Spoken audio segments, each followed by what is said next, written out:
மரணத்திற்கு பின் முதல் 5 நிமிடம் ஆத்தும பிரியும் அந்த அதிர்ச்சி வினாடி.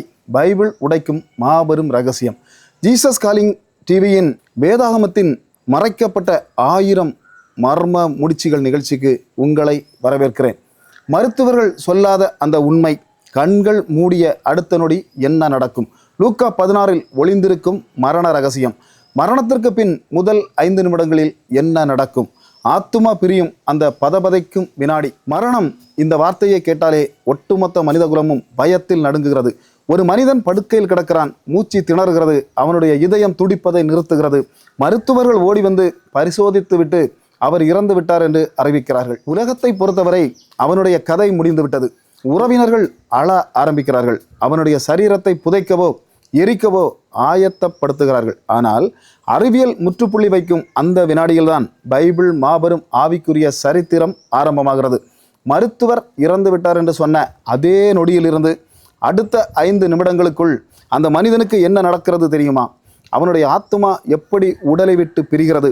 கண்கள் மூடிய அடுத்த நொடி இருண்ட சூனியத்திற்குள் அவன் போகிறானா, அல்லது வேறொரு உலகத்தில் கண் விழிக்கிறானா? இதை பற்றி உலகம் எத்தனையோ கட்டுக்கதைகளை சொல்லுகிறது. மரித்த ஆத்துமா பூமியிலே சுற்றி கொண்டிருக்கும் என்கிறார்கள். ஆனால் எந்த கட்டுக்கதையும் இல்லாமல் 100% பைபிள் வசனங்களை மட்டுமே வைத்து மரணத்திற்கு பின் என்ன நடக்கும், அந்த முதல் 5 நிமிடங்களில் அதிபயங்கர ரகசியத்தை இன்று உடைக்கப் போகிறோம். ஒரு மனிதன் மரிக்கும் அந்த முதல் வினாடியில் ஒரு மாபெரும் பிரிவினை நடக்கிறது. மனிதன் என்பவன் வெறும் சதை பிண்டமல்ல. தேவன் மனிதனை உருவாக்கும் போதே 3 காரியங்களை உள்ளடக்கித்தான் படைத்தார்: ஆவி, ஆத்துமா மற்றும் சரீரம்.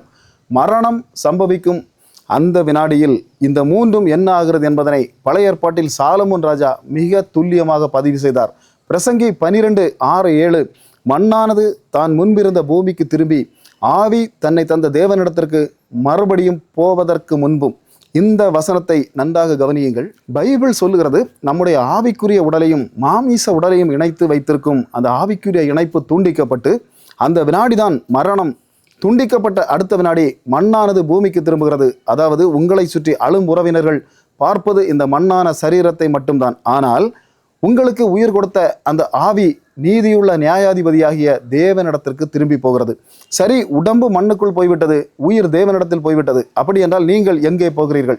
உங்கள் சிந்தனை, உங்கள் நினைவுகள், உங்கள் உணர்வுகள், இவை அனைத்தும் அடங்கிய உங்களின் நிஜமான அடையாளம், அதாவது உங்களது ஆத்துமா எங்கே போகிறது? அந்த ஆத்துமா தான் மரணத்தின் வாசலை கடந்து அடுத்த பரிமாணத்திற்குள் நுழைகிறது.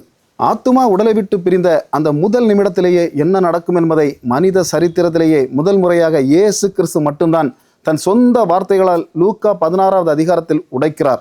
அங்கே ஐஸ்வர்யவான் லாசர் என்ற 2 பேருடைய மரணம் பதிவு செய்யப்படுகிறது.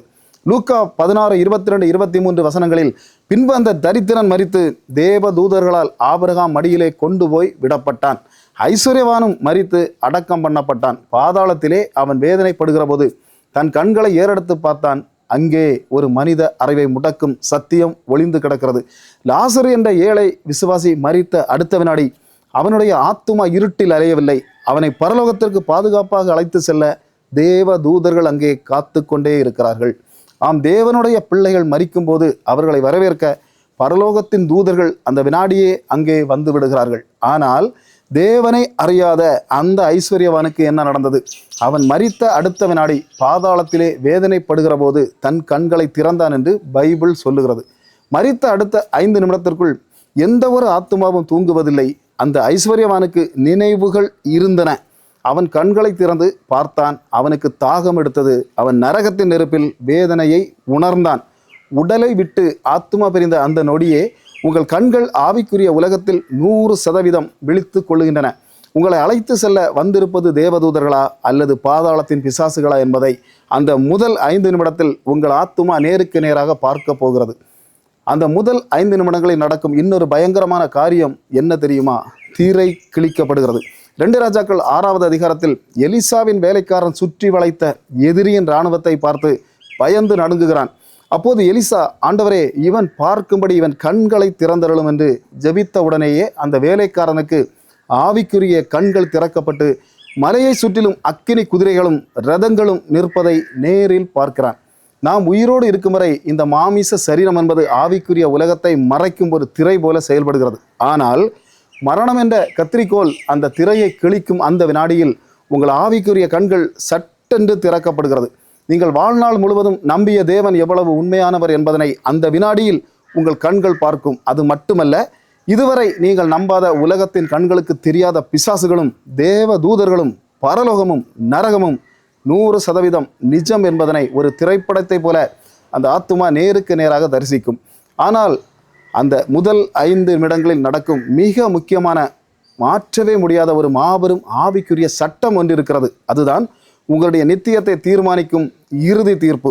எபிரேயர் 9:27 சொல்லுகிறது, அன்றியும் ஒரே தரம் மரிப்பதும் பின்பு நியாய தீர்ப்படைவதும் மனுஷருக்கு நியமிக்கப்பட்டிருக்கபடியே. ரோமன் கத்தோலிக்க கொள்கைகளோ அல்லது உலக மனிதர்கள் சொல்வது போல மரித்த பின்பு ஆத்துமாக்கள் சுத்திகரிக்கப்படும் உத்திரிக்க ஸ்தலம் என்றோ அல்லது மீண்டும் ஒரு பிறப்பு என்றோ பைபிளில் ஒரு எழுத்து கூட எழுதப்படவில்லை.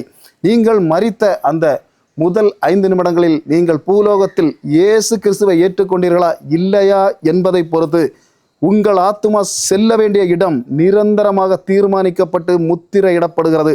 இயேசுவின் இரத்தத்தால் கழுவப்பட்ட ஆத்துமாக்கள் 2 கொரிந்தியர் 5:8 இந்த தேகத்தை விட்டு குடியேகி கர்த்தரிடத்தில் குடியிருப்பார்கள். இயேசுவை நிராகரித்த ஆத்துமாக்கள் பாதாளத்தின் நெருப்பிற்குள் விழும். மரணத்தின் பின் 2வது வாய்ப்பு என்று ஒன்று கிடையவே கிடையாது. அது ஒரு ஒன்-வே டிக்கெட். இதுதான் மரணத்திற்கு பின் நடக்கும் அந்த முதல் 5 நிமிடத்தின் அசைக்க முடியாத 100% உண்மையான வேதாகம விடை. மரணத்திற்கு முதல் 5 நிமிடம் இரகசியத்தை உடைத்தோம். ஆனால் இங்கேதான் அடுத்த மாபெரும் ஆவிக்குரிய சஸ்பென்ஸ் ஆரம்பமாகிறது. லூக்கா 16 லாசரு மரித்தவுடன் தூதர்கள் அவனை பரலோகத்திற்கு கொண்டு போனார்கள் என்று பைபிள் சொல்லவில்லை. அவனை ஆபிரகாமின் மடியிலே கொண்டு போய் விட்டார்கள் என்று சொல்லுகிறது. லூக்கா 16 லாசரு மரித்தவுடன் தூதர்கள் அவனை பரலோகத்திற்கு கொண்டு போனார்கள் என்று பைபிள் சொல்லவில்லை. அவனை ஆபிரகாம் மடியிலே கொண்டு போய் விட்டார்கள் என்று சொல்லுகிறது. ஆபிரகாம் மடி என்றால் என்ன? பழைய ஏற்பாட்டு காலத்தில் மரித்த பரிசுத்தவான்கள் அனைவரும் நேரடியாக பரலோகத்திற்கு போகவில்லையா? இயேசு கிறிஸ்து மரித்து உயிர்த்தெழுந்ததற்கு முன்பாக இந்த ஆபிரகாம் மடி என்ற இந்த பாதாளத்தில் ஒரு பகுதியாக இருந்ததா? சிலுவையில் மரித்த இயேசு 3 நாட்கள் எங்கே போனார்? அடுத்த பாகத்தில் பாதாளத்தின் அமைப்பு, ஆபிரகாமின் மடி மற்றும் இயேசு பாதாளத்திற்கு இறங்கிய அந்த பதபதைக்கும் ரகசியங்களை 100% வசன ஆதாரங்களோடு பார்க்க போகிறோம். இது இதுவரை நீங்கள் கேட்டிராத ஒரு அதிர்ச்சியாக இருக்கும். தொடர்ந்து காத்திருங்கள். மகாராஜனும் மகாதேவனுமாகிய இயேசு கிறிஸ்து சீக்கிரம் வருகிறார். கர்த்தர் உங்களை ஆசீர்வதிப்பாராக. மாரநாதா, இயேசுவே வாரும்.